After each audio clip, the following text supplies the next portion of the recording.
Hello everyone, welcome on my channel Amit chemistry world. आज की इस वीडियो में हम देखने वाले हैं क्लास 10 साइंस चैप्टर 4 के कार्बन एंड इट्स कंपाउंड्स के इम्पोर्टेंट नोट्स, जिनमें सभी टॉपिक्स को बहुत ही इजी लैंग्वेज में एक्सप्लेन किया गया है।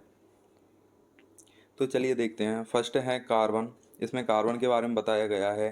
Carbon is a non metallic element with atomic number 6। ये एक नॉन मेटालिक एलिमेंट है जिसका एटॉमिक नंबर 6 होता है। सिंबल सी है इसका, एटॉमिक नंबर 6 है एंड इलेक्ट्रॉनिक कॉन्फ़िगरेशन 2 एंड 4 है। वैलेंसी 4 होती है इसकी, यानी यह 4 बॉन्ड बना सकता है। It forms a very large number of compounds. The study of carbon compounds is called organic chemistry. Carbon compounds की जो स्टडी है वो ऑर्गेनिक केमिस्ट्री कहलाती है। फिर आगे इसके सभी इम्पोर्टेंट टॉपिक्स के बारे में एक्सप्लेन किया गया है। टेट्रा वैलेंसी के बारे में बताया गया है और उनको डायग्राम्स की हेल्प से आसानी से समझाया गया है। आगे फिर कैटेनेशन के बारे में बताया गया है एंड उनके डायग्राम्स भी बनाए गए हैं। इनको आप अपनी कॉपी में लिख सकते हैं एंड बहुत आसानी से याद भी कर सकते हैं। नेक्स्ट है फिर फॉर्मेशन ऑफ मीथेन। इसका formation, structure, formula and structure दी गई है। आगे वर्सेटाइल नेचर ऑफ कार्बन के बारे में बताया गया है। उसके बाद हाइड्रोकार्बन्स, यानी compounds made up of only carbon and hydrogen are called hydrocarbons. ऐसे कंपाउंड जो केवल कार्बन एंड हाइड्रोजन के बने होते हैं हाइड्रोकार्बन्स कहलाते हैं। ये भी मेनली इनको डिवाइड किया जा सकता है। जैसे फर्स्ट है सैचुरेटेड हाइड्रोकार्बन्स, नेक्स्ट है अनसैचुरेटेड हाइड्रोकार्बन्स। सैचुरेटेड में सिंगल बॉन्ड वाले होते हैं, अनसैचुरेटेड में डबल एंड ट्रिपल बॉन्ड वाले आते हैं। नेक्स्ट है एल्केन्स। एल्केन्स के बारे में बताया गया है, इनके फॉर्मूला क्या होंगे और किस प्रकार से इनको बना सकते हैं। नेक्स्ट है फिर एल्कीन। एल्कीन के बारे में बताया गया है, यानी इसमें कार्बन कार्बन के बीच डबल बॉन्ड पाया जाता है। आगे है फिर एल्काइंस, जिनमें कार्बन कार्बन के बीच ट्रिपल बॉन्ड पाया जाता है।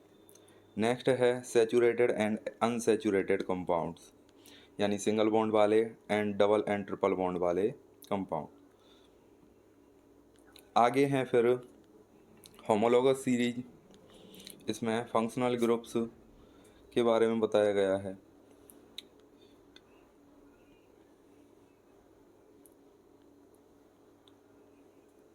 नेक्स्ट फंक्शनल ग्रुप्स कौन कौन से हैं उनको बताया गया है और नेमिंग में किस फंक्शनल ग्रुप का क्या नेम लिखा जाता है उनके बारे में भी आगे लिखा गया है। इनके फॉर्मूला लिखे गए हैं।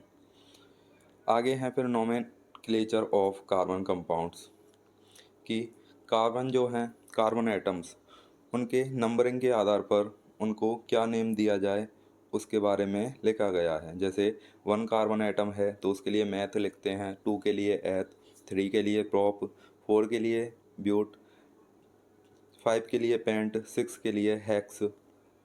इनके आधार पर फिर हम नेमिंग करते हैं। एंड बॉन्ड जो होते हैं कार्बन कार्बन के बीच, उनमें सिंगल बॉन्ड के लिए एन, डबल बॉन्ड के लिए इन एंड ट्रिपल बॉन्ड के लिए आइन लिखते हैं। जैसे एग्जांपल है CH4, जिसमें सिंगल बॉन्ड होंगे सभी, इसलिए इसको मैथ एन लिखेंगे क्योंकि कार्बन की संख्या 1 है एंड हाइड्रोजन 4 जुड़े हुए हैं जिनमें सिंगल बॉन्ड पाया जाएगा, इसलिए कार्बन 1 के लिए मैथ, जैसे कि यहाँ पे लिखा हुआ है, एक कार्बन के लिए मैथ एंड 4 हाइड्रोजन जुड़े हुए हैं सिंगल बॉन्ड के द्वारा, तो सिंगल बॉन्ड के लिए एन, तो दोनों जुड़ के हो जाएंगे मैथेन। इस प्रकार से ही आगे भी आप पढ़कर इनको समझ सकते हैं। नेक्स्ट है 15 इम्पोर्टेंट कार्बन कंपाउंड्स। इसमें इम्पोर्टेंट कार्बन कंपाउंड्स एंड उनकी प्रॉपर्टीज के बारे में दिया गया है। नेक्स्ट है फिर reaction of ethanol with sodium. इसमें इम्पोर्टेंट रिएक्शंस दी गई हैं जो एग्ज़ाम में पूछे जाते हैं। आगे है फिर ऑक्सीडेशन ऑफ एथेनॉल एथेनॉल का ऑक्सीडेशन है। नेक्स्ट एथेनोइक एसिड, उसकी प्रॉपर्टी दी गई हैं, फार्मूला भी बताया गया है। नेक्स्ट है फिर reaction of ethanoic acid and sodium. Ethanoic acid and sodium की रिएक्शन कराने पर क्या होता है उसको भी लिखा गया है। नेक्स्ट है reaction with sodium hydrogen carbonate. आगे है एस्टरिफिकेशन, उसके बाद सेपोनिफिकेशन, फिर सोप एंड डिटर्जेंट के बारे में बताया गया है।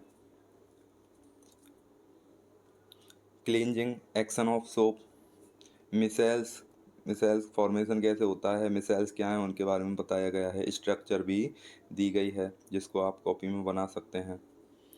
नेक्स्ट है why soap does not work well in hard water, यानी सोप जो होते हैं वो हार्ड वाटर में वर्क क्यों नहीं करते हैं उसके बारे में भी लिखा गया है। डिटर्जेंट के बारे में बताया गया है। फिर नेक्स्ट है chemical properties of carbon compounds. इनमें इंपॉर्टेंट रिएक्शंस इंक्लूड हैं जैसे combustion, oxidation, addition, substitution reaction. आगे हैं कंबसन, इनको हम चैप्टर फर्स्ट में भी देख चुके हैं। नेक्स्ट ऑक्सीडेशन, एडिशन रिएक्शन, इन सभी को भी लिखा गया है।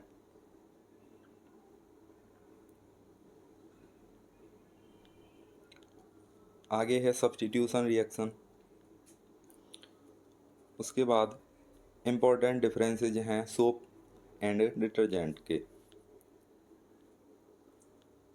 नेक्स्ट है फिर इम्पोर्टेंट फार्मूला, यानी इस चैप्टर में कौन कौन से इम्पोर्टेंट फार्मूलाज हैं वो सभी दिए गए हैं। मीथेन, ईथेन, एथे methane, ethane, ethane, ethyne, ethanol, ethanoic acid, ethyl, ethanoate.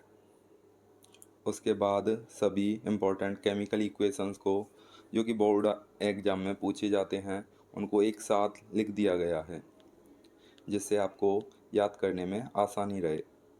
Next फिर most important board exam definitions को भी लिखा गया है जिनसे डेफिनेशन पूछी जा सकते हैं। तो ये थे हमारे चैप्टर 4 के important topics and complete notes.